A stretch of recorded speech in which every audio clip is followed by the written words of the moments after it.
અરે ભૂપતભાઈ માં એવું છે કે આજ મારી ગાયે દૂધ જ નથી આપ્યું. અરે યાર તમે બહુ લોચાવાળી કરી. અહીં જાઓ તો એને હું મારા ઘરે ઘેટાનું દૂધ લેવા. ભોપાભાઈ ઉભા રહો. અરે કેટાનું દૂધ ના હોય, કેટીનું દૂધ હોય. મગજ ભમી ગયું. હા હેલો ભાઈ હું લેતો આવું બધું.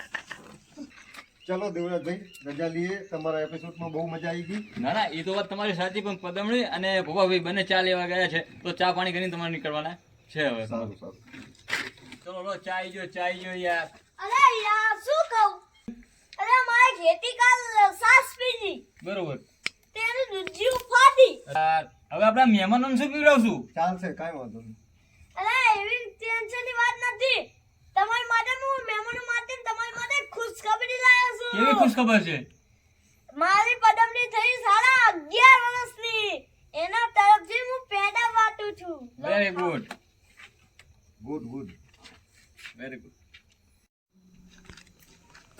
જોયું ગુજરાતી મિત્રો, આપણા આજુબાજુ ગામડાના મિત્રો શો જોવા આવી રહ્યા છે, બરોબર? અને તમે બી અમારા મહેમાન થઈને આવી શકો છો.